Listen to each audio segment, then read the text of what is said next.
Hi, I'm James Shillinglaw, and I'm here with Stacy Small, who's the owner of Elite Travel International out in Maui. Now, Stacy has been a veteran travel advisor now, I think since about 2005, if I recall. And truth be Yeah. told, Stacy and I have worked together. Stacy was a journalist way back when I was a Travel Agent magazine. I worked with her then, and she also furnished a column on luxury travel at another stop in my career. So we've known each other for a while, and I've seen her develop as a travel advisor, and a lot of things happen. And of course, now we've had this little COVID incident that is it's kind of Yes. changed everything, and we're going to talk to her about that, how she handled it, and where she is now, because in many ways she's back to her roots, but also discovering new things and really understanding a lot more about where she's at in her business, and she's just really started rebooking travel a lot. So we're going to talk to her about that and a whole sort of her journey, I guess, if you would call it. And you're going to find out all about that and more on Insider Travel Report. Now, first of all, Stacy, how are you? And I already gave it away. You are in Maui. Thank boy, Yes. I'm jealous. There you go. Yes, James, I somehow got the memo from above that something big was coming. I moved back to Maui January 2020, and I haven't left since. So it's been almost 16 months now of being grounded on Maui during a pandemic. That's not the worst place in the world to be. Let me If I tell had to you. pick at a place or do it all over, Maui is absolutely where I would choose. It's my favorite place on the planet. Well, let's talk about what sort of happened to you and your travel agency over the past year. As I mentioned before, you sort of, I saw on Facebook, you said, I'm now back to booking travel again. But what did you do when the pandemic hit? You found yourself in Maui before really everyone knew. But Yeah. what happened then? So I had moved back out here because I thought after we had 2019 was our busiest year on record, like $18 million in sales for my little home-based company. And we were all stretched to the limits. January, Right. February, we were all busy putting a year's worth of travel on the books. So when the pandemic hit, like everybody else in the industry, we became travel cancelers pretty much overnight. Spent a few weeks just helping everybody get their flights changed, refunds, and reality sunk in by about April, May that nobody was really going to be doing much traveling in 2020. Sure. So after building up a bigger company, I had 28 independent contractors. We all had a lot of business on the books. I just decided that I was going to go back to my roots, and when travel did open back up, that I really didn't want to be a host agency anymore. That what I Right. really loved doing and what I wanted to get back to doing was really having plenty of time to work directly with my clients booking travel. And so actually, what you did, if I recall, and this was you went and you joined another host agency, Travel Experts, which just happened to be the host agency you joined initially back in 2005. And I know that because that's the one you said, I want to join a host that has a Virtuoso affiliation. And I said, Yeah. well, the one we knew about and the one that you had written about years ago was Travel Experts. So what's it like being back part of Travel Experts again? What's funny, it was exactly a year ago yesterday. I was actually in a car accident out here on Maui. And we don't have to go into that, but that shakes things up. And it was like a year ago today, I woke up and I thought about where I'm going to want to be and had this epiphany that I wanted to be back in touch with Susan Farrell and chat with her about the possibility of rejoining them. Again, we didn't really have the foresight to know we were going to go all last year without travel, Sure. but she took my call right away. It was like going home. It was basically like going back into the family. I was one of the first 100 agents back in 2005, and now Sure. I'm one of 400 or so independent agents affiliated. So not much has changed other than they've kind of grown the scale of Travel Experts, but the warmth and the knowledge and a lot of the same people that were there. And gosh, the team that taught me Sabre, the team that trained me on virtuoso.com, all still there. So it's great. And now that I'm busy and I talk to somebody there almost every day today. We were doing some flights today. I know I made the right choice. I'm super grateful to just have gotten myself set up for success now. So even though I put this all in place about a year ago, it's only been the last month that I've even had any business to work with. So it's nice to be back in the family. There's great agents, as you know, affiliated with Travel Experts, lots of experienced, really smart, knowledgeable, independent agents, and many like me who had their own agency or Right.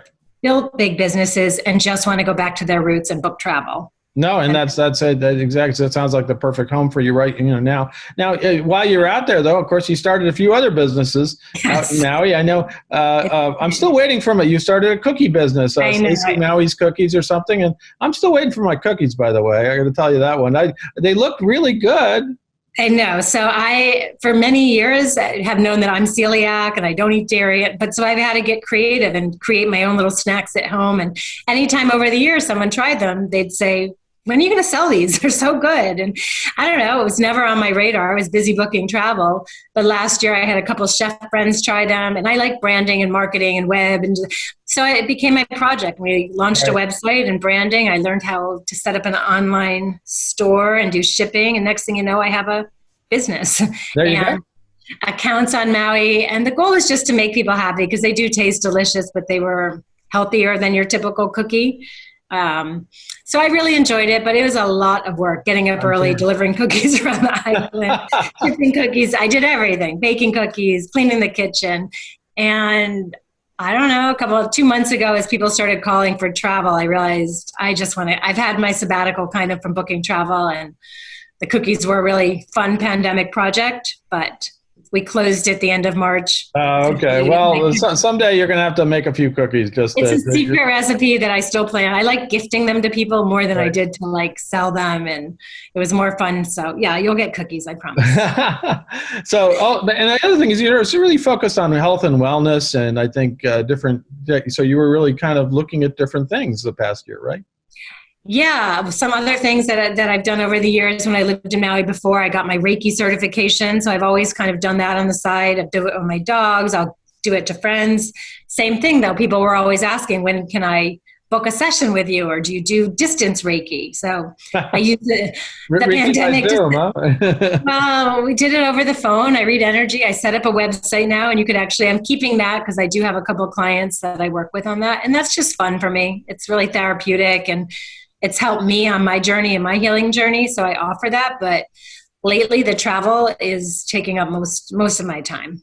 No, it's a great story for this past year. I am glad to see your back book and travel. But let's go back to the beginning a bit. And obviously, when I first knew you was way back in we won't date ourselves, but you were my Caribbean and Bahamas writer, journalist. Yes. And then I think we promoted you to the best beat in Travel Agent magazine at the time, which was airlines. I laugh because I remember our conversation, and the only reason I said yes is because you offered me a $6,000 raise. I didn't know anything about airlines, but I went from being in the 20,000 something to being in the low 30s, and back then that was a big deal for you. Sure, and then back then it was also the top beat we had. Hard to believe, it was before the commission cuts and caps. So I still remember assigning you. I think you had to do a cover story on Tower Air that you weren't too happy about, but that was another one. But then eventually you came and you said, I want to go to the West Coast, and you ended up being one of our writers out there. And then, of course, you left and started your own freelance travel writing business for a while, before 9/11, I think, which was not probably great timing, but that was... Well, there's a little thing there, and my company is still called, when you look at my corporate documents, The Right Crowd. Right. And I started a little freelance content business where travel companies mostly were hiring us to do the content for their websites, because nobody knew much about how to do web content, all the stuff you guys do now that nobody knew how to do. And then I got hired to launch Elite Traveler in 2001. Right, I remember that. And you started, which was actually with the old owner of Travel Agent magazine, was starting that out. And you did that for a while. And then I believe you moved to Florida and started looking around and was working for another kind of wealth Palm Beach type publication. And then suddenly I remember you calling me up and saying, listen, I got all this, I go to all these resorts and hotels. I've been covering them forever. I want to become a luxury travel advisor. And that's when you ended up, I said, well, join Travel Experts. And that's where we started, about 2005, right?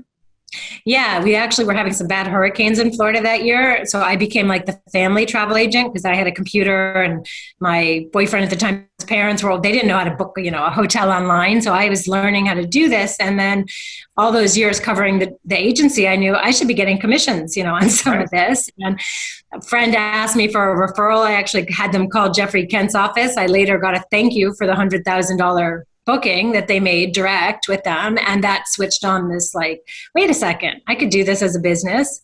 Talk to you. I was writing for you at Agent at Home. Yeah, well, you wrote a column. It was said you said you came to me and said, would you like a column about my progress, as you became a luxury travel advisor? And it was a great column. And then eventually you took over the luxury travel column. But it was really, you did 12 columns a year for us, and that was great. And it really was an interesting that really showed your journey as a travel advisor, right?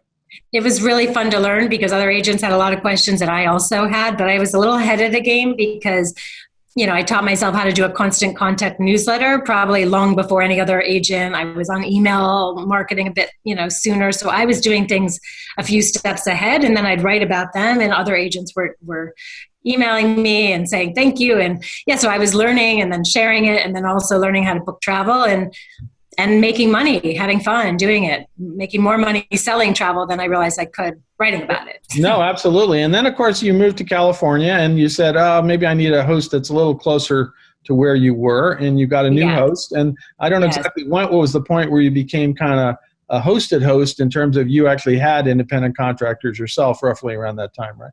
Yeah, it was never really the plan, but around 2010, I would have stayed with travel experts forever. But back then, like a rep for Ritz-Carlton, she didn't invite me to an event, not because she didn't want me there, but she didn't know I existed because it was very split. If you were booking with an East Coast IATA back in those days, the West Coast reps didn't know how to find you. It wasn't the way it is now. 10 years later, it doesn't matter where you are.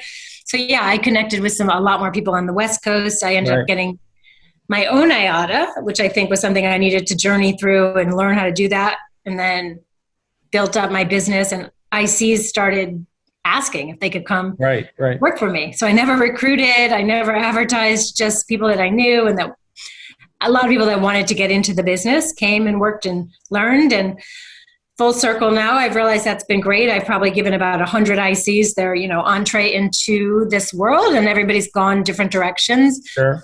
But I love just, getting bits, like being the real estate agent. Do you want to be the agent or the broker? I don't really want to be the broker anymore. Well, you want to serve clients, and actually, let's get into this because, I still remember you were one of the first that really began to use social media, Twitter, Facebook, and Twitter especially. I remember sitting next to you once on a bus in Mexico City. I remember that too. You barely talked to me because you were just tweeting out again and again, and it was just so interesting to watch you do that. But out of that came a lot of very high-profile clients, right?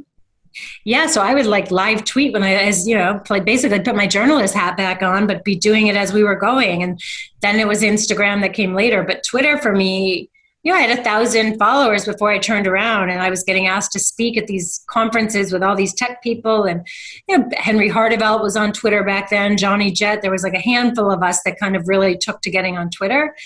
And I never used it to sell travel. I just shared my knowledge, and all of a sudden people are direct messaging me. Can you call me? Can we talk? Can you help me with my honeymoon? And then they'd tweet about it, and I learned what an Elite Travel Gal meant. I didn't even know these symbols, and all of a sudden people are following me, and it went from 1,000 followers to 50,000 followers, and I've 72,000 followers, and I've just gone back to using Twitter for promoting my kind of travel knowledge. Right. And between that and Instagram and Facebook, I love that. Those are my free markets. So as a small business person just getting back in the game, it's my way to remind people that this is who I am and what I do. Every time I post on Instagram, I get 1 or 2 messages from somebody, or, a pretty photo. I take my own photos of the hotels and a little comment, but I have 15 years experience. I'm not a millennial. I'm not an old lady. I kind of fall in the middle of this crowd, and a lot of people want somebody with experience, but who knows what Instagram is and who's using the social media tools of today. Yeah, and also that also propelled you, I believe, Virtuoso select you. I forget what the title was, Rising Star or top new agent, No, most innovative. most innovative, which is a That better was, title. Given what that was you the award I really, yeah, if I was going to win an award, that meant a lot because everybody was making fun of me. Like you just said on the bus, everyone wanted to know why I was tweeting, and I was getting business for free, and I was using it in a way that people hadn't really caught on to using it. Now everybody is using social media, but back then they called me the Twitter girl, or thought it was weird that I'd be, tweeting my conferences or anyway. No, but you were definitely, you said you put on your journalist hat and you were just telling everybody where you were, and you're kind of a Pied Piper in terms of, where is Stacy now, and Yeah. what is he doing, and maybe I want to be there too. So that's the thing. And what's great now, even though I haven't left Maui, I have 15 years of I've only had an iPhone since 2010, but I have all these beautiful photos of, places I went years ago. So I'm pulling stuff out and just saying, can't wait to go back to Sicily where I was 9 years ago. And here's some new updates. So I can pull all my stuff that I've used content wise in the past and just kind of revamp it. And people want to go to Bali next year with me. People are just, ready to go. So Yeah, well, Facebook keeps reminding me where I was 5 years ago, and yes. I repost it, but it's like, wow, I totally forgot about that, so I can't I so know. it's good to know. Now, one of the things I did want to ask you about, because obviously, you've been affiliated with a few hosts over the years, and then Yes. you actually were a host, both as a hosted host and a full host, a full Virtuoso member for a while. We did a story back. I remember did a story back then. Yeah. What had become sort of in your view? Obviously, you've gone back to travel experts, so Yes. they have what it takes. But what is your kind of criteria to find a host and know that's the right host? It's funny. A lot of it is trial by error. You always think you're going to be making the right choice. And even having my own Virtuoso agency and host, it wasn't what I kind of wanted to be doing. There was too much admin and too much paperwork. And Right. I realized quickly that I was better off being partnered with somebody who had more of a platform for that. I loved working with ICs and mentoring them and being in that side of it.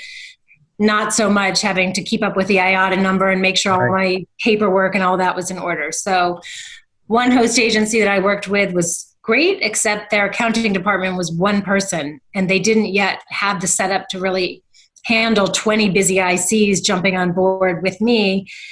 We realized this once we were in there. Wait, we're chasing too many commissions. We need to partner with a host that has an infrastructure. So the last host I was with, Cadence, I have great things to say about them. They really gave us all of that. And several of my ICs have opted to stay with them because it works really, really well for people with a lot of business. They have a great team, a big accounting team. And they took great care of us. So I realized that was more of what I needed. I needed to be partnered not just with a host, but somebody that had the infrastructure to support what we were. Yeah, I do. I remember one time you told me that you walked into a host and one host I remember you had, I won't say what, is that you realized that they weren't, you knew they weren't affiliated with Virtuoso, but you decided quickly you really did want a host that was with Virtuoso because that was your business profile. It's what your clients were. So that became a criteria, right?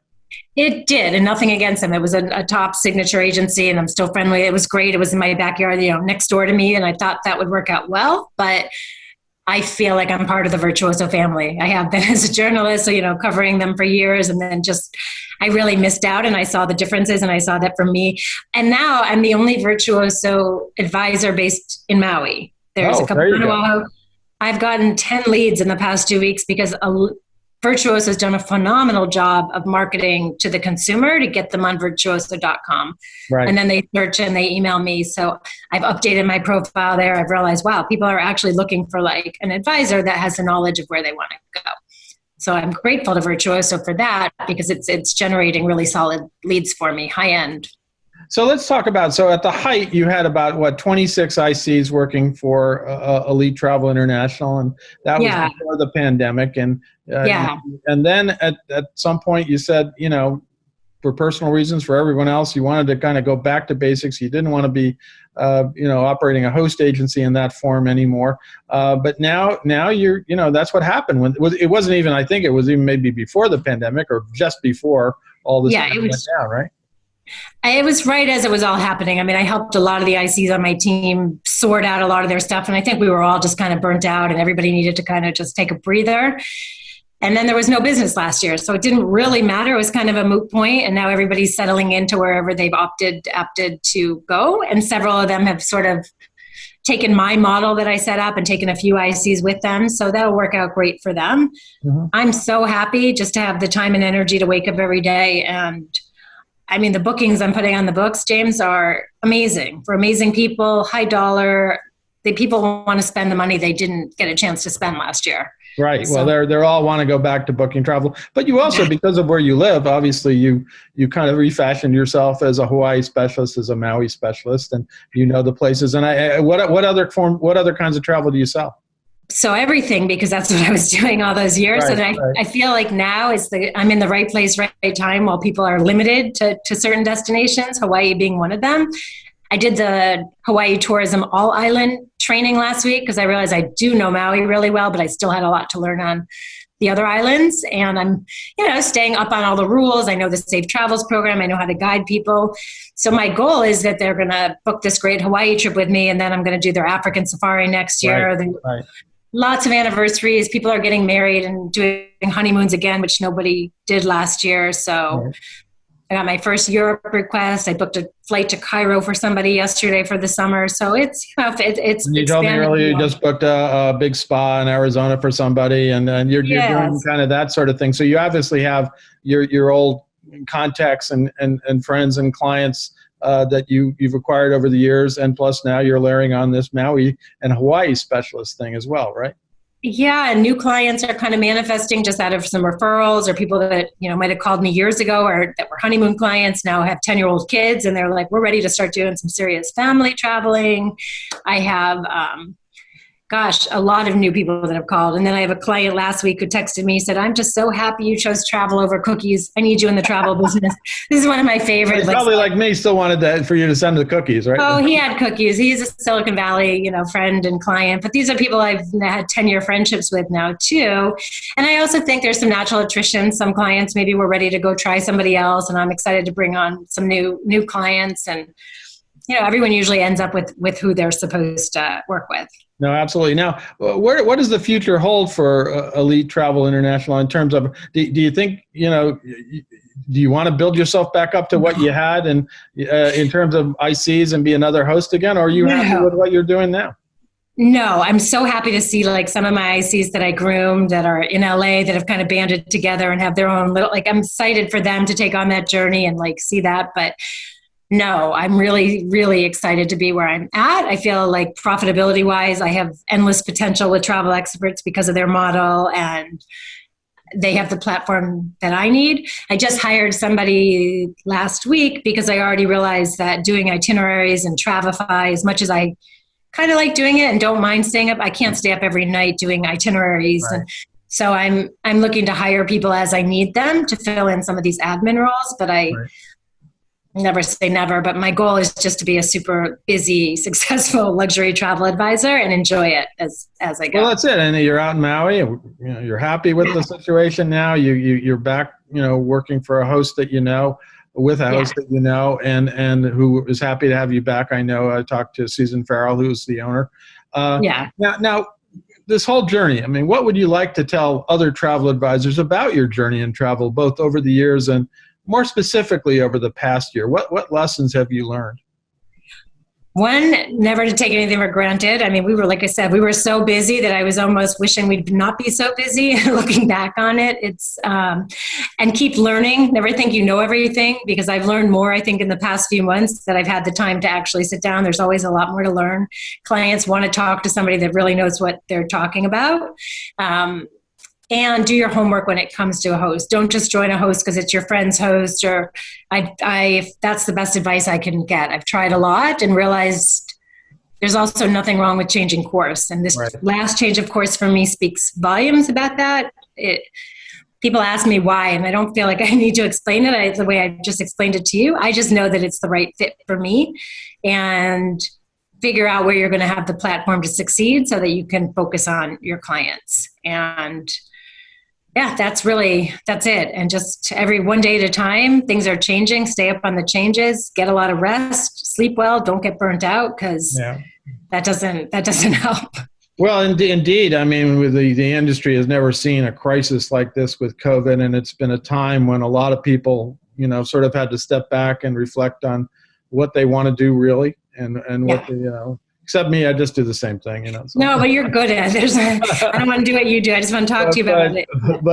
And it's fun. I enjoy it. Like the question, but yeah, I'm very happy to hear that you've really landed in a great place now, I think, and it looks like you can do the things you really you want to do. You can live in Maui. You eventually, as we were talking about, you are going to start traveling again a little bit. Yes, And yes. you can go have relationships with the clients that you like and care about, and they know you. So I think that's probably just a perfect situation for you right now. It is. And I remember thinking back to like 2012 when it was still really fun for me, when I was mostly focused on my clients before I had built up the big company. I was making a nice living. I was enjoying myself. That's what I kind of keep thinking back to. Even back then, tech clients, they might be tech savvy, but they need my number in their phone. They can't be figuring out, especially post COVID, how to navigate around and where the rules. So any agent that's looking to, add value, now is the time to really be messaging to your client the importance of, just let me do that for you. Why would you want to do that yourself? Yeah, I know. Absolutely. Now, anything else you want to tell your fellow travel advisors about your situation right now and where you're headed? Yeah, I think, don't be afraid to charge fees. I think it's a really customized thing. I don't think there's a one-size. Amazing we're still talking about that, right? I think I might have assigned you to a fee story. Talking about that. Well, I've never really felt the need to. I started as a novice at it. I kind of enjoyed just making the commissions and seeing. And then now if a new client calls me, I'm finding it much easier to say to them, we had a rough year last year and our first time around, I'm charging one-time planning fees of $500. And I've done it 4 times in the past week and made more money just doing that. And nobody minds. Like, they're really happy, and people are asking me what my fees are and how much I charge per ticket. So I'm encouraging others to think about what works for them. Don't just think that you have to do what, everybody else is doing, but don't be afraid to charge for your time. That is interesting because, this has come back in the last year, and I still remember the stories we did back in the 90s about fees, and I sort of like, geez, we're still talking about this issue. And now I do know several groups have been very successful at getting more travel advisors to start charging fees that they weren't. Yeah. And of course, as we know, there's always new people coming to the business and they're not sure exactly what the ropes are. And some people charge fees, some people don't, some people are afraid to. But I think what you're talking about is good advice that at this stage in travel, it's probably time for everybody to start charging fees. And I think I can I can charge a $500 fee with confidence, because it's like the senior stylist at the hair salon charges more than the junior. I wouldn't have charged $500 maybe 5 years ago. I felt weird, but with the amount of experience and I know how to fix problems fast. I know how to do things that and I'll increase my fees as I go. If clients want to be my top priority clients, I'll have some sort of, we'll see how it goes. That should be my biggest problem, is that I get so busy that I need to raise my fees and prioritize my clients. But that's the direction I see it going. No, absolutely. I totally agree. Now, for your fellow travel advisors who might be interested in how you're doing and where we can find out more about you, can you tell us your URL and also on social media how we can follow you? Yeah, so I have my personal Instagram and my Twitter are both at Stacy Hope Small. Just Stacy, Stacy, Hope Small. I have a company one where I've been posting a lot of travel content. It's at Elite Travel INTL, so at Elite Travel International. And then I have a link tree. If you follow me on Instagram or find me there, you can kind of link around to my different accounts. I love Linktree because I'll post a link to this. I have links to all my articles, Facebook, everything is in that one area. No, that's great. And because I do know that people are kind of curious about how you're doing, what you're doing. And it was definitely a way that, you got a lot of clients back in the day and certainly promoted, your agency. And it was a free way to market back then. And that's when it was also new, social media. And I got to tell you, I remember that story. I was sitting next to you on the bus and you were just busy tweeting away. and I'm like, Stacy, look, there's like this Mexican, we're in Mexico City. I remember. to truth be told, I think we were in a long traffic jam, but that's another story. But that was I know, and it's I've tweeted my way through. If I'm not driving, I enjoy it. It's a way to kill time. I find those bus rides get a little boring. I've tweeted my way through India, Bhutan, wherever I have a signal. So excellent. Yeah, it's fun to be back to it. Absolutely. Well, Stacy, I want to thank you for taking the time and talking about your journey, and certainly the more recent journey through COVID and the whole pandemic year. And you've definitely reinvented yourself here. And I'm happy that you're happy that with the situation back to your original host, as they say. Yes. I think you wrote, which is odd. We were talking about earlier. I think you even wrote a story about them back in when we were writing about travel experts. So it's kind of full circle, right? And I think it's important for agents, based on your experience. I love travel experts. They have a great model for me. I pay them a flat fee. I know what my fixed costs are for the year, and I keep 100% of my commissions. And I booked 5 airline tickets today with the guidance from one of their team members. But, we put the commission through, and I was like, that's more money than I've made in a while. And I don't have to give anybody a piece of it. I pay my monthly fee. I know that. So and booking airline tickets. And again, I remember when you were an airlines editor, and the airlines used to pay pretty good commission back then, right? Well, they still, if you know how to do it, I know, we have some good contracts, but agents should really look at the different models and not just be lured in by a bonus here or a high commission split. Look at the different models out there and then decide what feels most aligned. Well, listen, again, Stacy, thank you for taking the time this evening for me. And it's great to see you again. It's been long. Yeah. We've been hanging around together in the travel industry for a long time. We're not going to tell you how long, but it's been an amazing journey, both for you and I think for me. And hope to see you very soon live somewhere in the world. Yes, with cookies and pie. Absolutely, a piece of pie. There we go. Anyway, great to see you. And again, thanks so much. Thank you. Bye. I'm James Schillinglaw, and this is Insider Travel Report.